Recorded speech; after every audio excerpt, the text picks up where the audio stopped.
And here we go. Welcome, Collective, to another great episode of Brews and Builds. And this episode could not have been done except by our amazing patrons. Whether you're part of the Collective, Squeeze Choir, BigTucks, Mr. Combo, Storm Count, it doesn't matter. We love you guys and thank you for the support. Oh no. Oh God. Hey guys, welcome to episode 124 of CMD Tower's Brews and Builds. I'm MrComboNumber5, and my fellow host will most likely have multiple violent outbursts by the end of the episode, BigTuck. I thought there's another one that I thought you were going to go with that I was going to be talking about later, so I'm glad I'm waiting on that. Well, guys, we wouldn't be able to do this episode without our amazing patron community. Patreon.com/CMD Tower.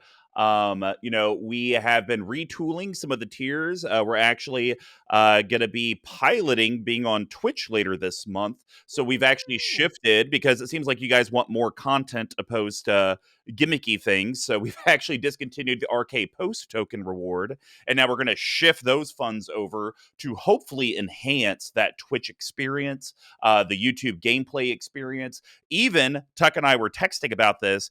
Maybe taking little clips from the gameplay. Oh yeah. And what was some of the ideas that we threw around? There was like blast of the match. You've been blasted was one. There was Oh, you know what you should do? We should create one that's that was dripping for like sweaty.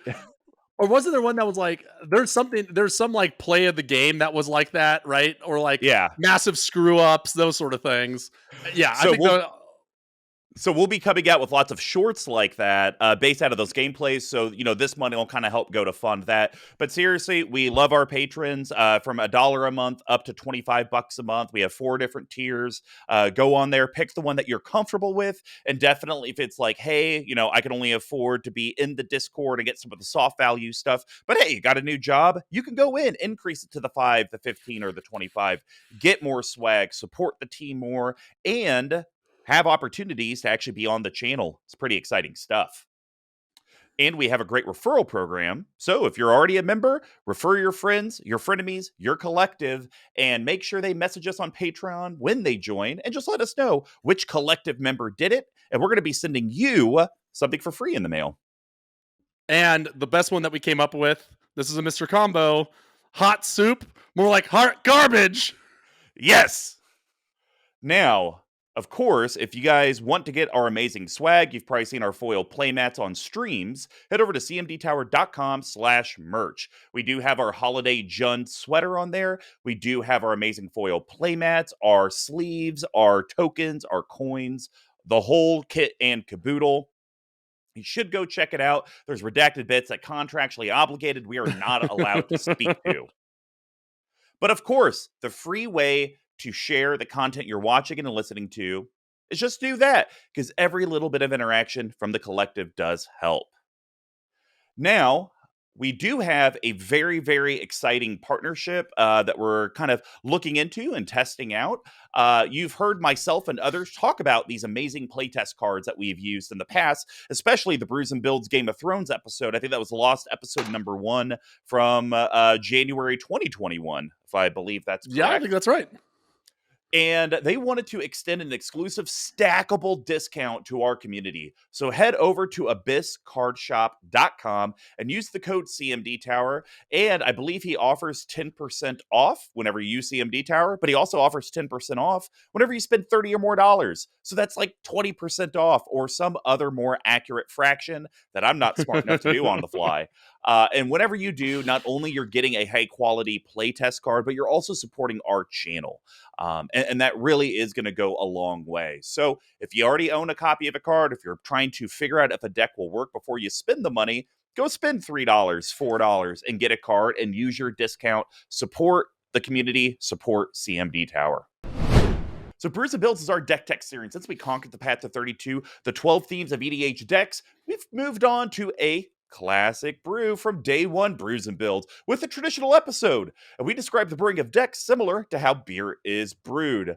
So we broke it down into 4 different categories. The first one is ramp and setting your board state. We call that grains. And grains are the foundation of every beer. They include both base malts and specialty malts, usually in about a 60-40 ratio. This helps with the color, the taste, and most importantly, the alcohol content of the beer. Decks always need ways to grow, stabilize, and ramp into bigger threats. And just like a grain profile, they're usually a mix of staples and specialty cards. So without further ado, let's get brewing. So today, guys, it's a deck that has been, let's just say, shelved. The scourge of Brews and Builds. We've put it off for 3.5 years. To BigTuck's dismay, it's here. We're talking about Animar's Glass Cannon. But Tuck, why don't you read who Animar is and does? Animar, Soul of the Elements, is one of the original arch enemy style decks. This used to be, and still can very well be, kind of a big boy of the community. For Temur, that's blue, red, and a green. It's a 1/1 legendary creature elemental that's a mythic for about $6 for the foily copy at that. It's got protection from white and from black, and then whenever you cast a creature spell, put a 1/1 counter on Animar Soul of the Elements. Creature spells you cast cost 1 less to cast for each +1/+1 counter on Animar. Well, let's get into the ramp and grain section, and I'm going to start this off with literally the all-star of the deck in the early game. But the cool thing is that late game it sucks. But it's great because it has cycling for 2, so you can still use it. We are talking about Cloud of Fairies. So for a colorless blue, summon fairy. This is a common, and I would assume this is still a common, even with the shifting, right? I don't know if this has been reprinted. Printed to see? No, it's only been printed once at common, which explains its almost $2 price tag. I don't know if it's been shifted at all, but looking to our old pal Scryfall, been printed one time. Urza's Legacy at common. It is banned in Pauper, and that explains the $2 price tag. So this guy, comes into play on tap up to 2 lands, cycling for 2, so you can discard it for 2 mana and then draw a card, and it's a 1/1. So this card is Banana Hammock in my Animar deck because turn 2, it usually allows me to get this out, untap my lands, and then get an additional ramp type piece out. Because even though Cloud of Fairies, the most ideal situation is that Animar is on the battlefield, and I can play it for a single blue, and then get the discount and untap up to 2 lands, so I kind of netted a mana out of it. That's the ideal, but man, this card early game, so enabling for this deck. I agree, and I've even had this in decks that care about like weenies because it's always it pays for itself, so you hold up counterspell. If you don't need it, you can always bin it for another card. I think it's really good. But that being said, this is not a card I would just go and buy 10 of at $2 because you probably won't end up using half of them. Yeah, question: would you even put this in a fairy deck? I think you kind of have to. I don't know how many fairies there are in it, but this was really good in my Edric deck back before that got decommed. This is like an argument for ninjas potentially, but it's not the all-star for the $2. I think personally. Yeah, that's fair. But it is an all-star in this deck. Tuck, give us your first grain. This is another one that I am surprised we don't see near as much. It's a mana dork, but in reality, I think it's a little bit better if you can run it. And of course, it is in Simic colors. So of course, it has to be pushed. We are talking about our old pal, Kiora's Follower. So pretty straightforward. So it's so good. So a 2/2 for a blue and a green. So it's on curve. It's a creature merfolk, which is relevant in the right decks. It's an uncommon. Tap, untap another target permanent. And we're going to go to the wheel of Randomonium, which I've already rolled. And I got a very easy one for the flavor text. She may call herself Kiora, but I believe she is Thassa, the embodiment of the sea and Empress of the Depths. Walking? All right. Oh, we'll give it a golf clap. I'll take that. But yeah, I think this card is really bonkers. If you're running Simic and can run this, I really don't see a reason as to why not. You're going to be running Soul Rings. You're going to be running your mana rocks. You're going to be running your other mana producers. If this was just untap a land, I think it's less exciting. But in a pinch, you could pull back Animar to be a blocker. I think this is just a really, really strong utility player in a deck like this.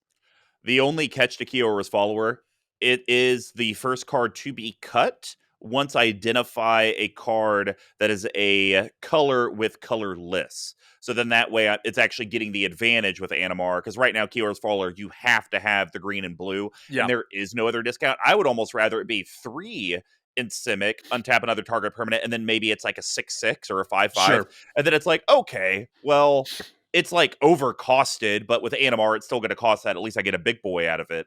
But yeah, Keeler's Follower, that and Cloud of Fairies, I would say 80% of the time I have one of them in my first 2 plays. So, yeah, absolutely. Just get that chain going. yep. Well, that's cool, Tuck. Well, let's go to my next grain card. And this card is great. It gets played in a lot of decks. Because here's the thing. You could make Animar 1,000,000. But if they're not counters, it doesn't matter. Well, Animar gets blown up quite a bit, so having something that each upkeep to be able to shift it around is really, really helpful. So 3, 2, 1, Forgotten Ancient. Okay. oh. I thought the way you're leading up was like, but then you said upkeep, and I was like, nah, okay, saving it. 3 colorless green creature elemental. It's a 0/3 for about $1. Whenever a player casts a spell, you may put a +1/+1 counter on Forgotten Ancient. At the beginning of your upkeep, you may move any number of +1/+1 counters from Forgotten Ancient onto other creatures. And whose voice will be gracing us today? Okay, it looks like it's gonna be potentially May. talking about him in the cutting block. Earl Pal Garuk Wildspeaker, the Young Rock. The young. Oh, okay. So WWE Rock. Right. Yes. Smelling and cooking and that sort of thing. Well, see, that's confusing because there's actually a show called Young Rock. Oh, no, it's the actor from Young Rock. And I was like, I okay, don't know. pause, YouTube. All right. Are we ready for this? I'm very excited. Its blood is life. Its body is growth. Hit that golf clap for me, please, William. Oh, we're doing this. Oh, we'll take, yeah, that'll work. Yep, nailed it. So this card is busted in this deck because of that shifting of the counters, and it's kind of like Torin Mauler. Even when it's out, people get all worried and stuff, but once it gets like 3 counters, everyone's like, well, just play the game. And so they'll just do it.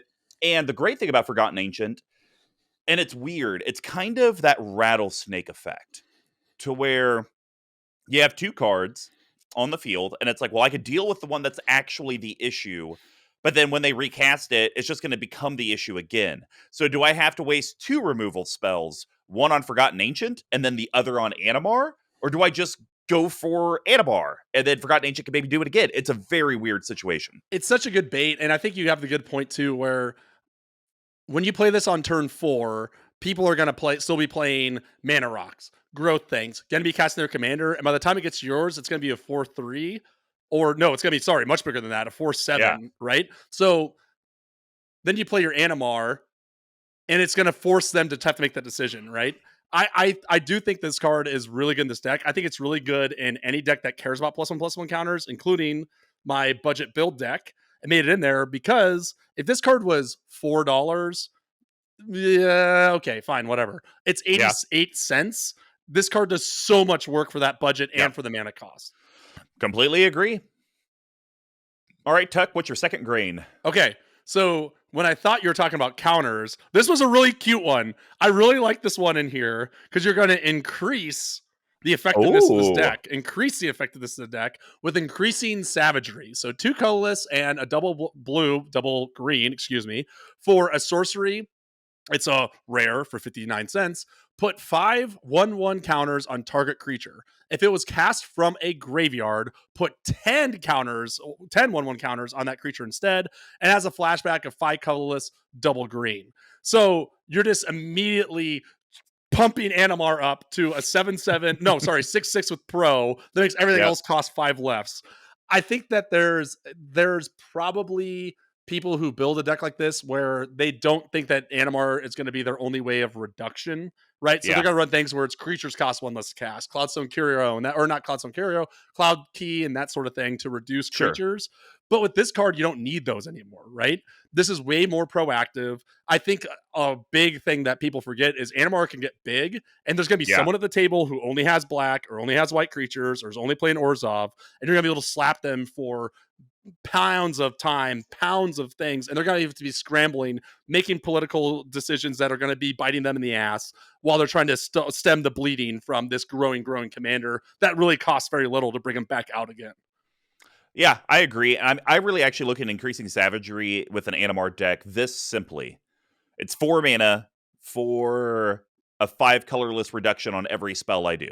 Yep. Or 7 mana for a 10 colorless mana reduction on every spell I cast. So it's always good for me in this deck. I don't care that it's sorcery speed. That's all right. So I think increasing Savagery is one of those cards that I definitely put in here initially because it is that battle cruiser-esque thought. And I probably at the time I'm like, oh, well, that's cute with Animar, but maybe I probably did it on other stuff. But now, 6-7 years later, as more of a tuned player, it's like, oh no, increasing Savagery, Animar, boom, right there. Let's start dumping my hand. It's so fast. I love it, and I was really proud of you. I was really proud of you on this one. Thanks. Well, my last one is one. So I think we talked about it. 42 creatures in the deck. Not a lot of token generator type stuff.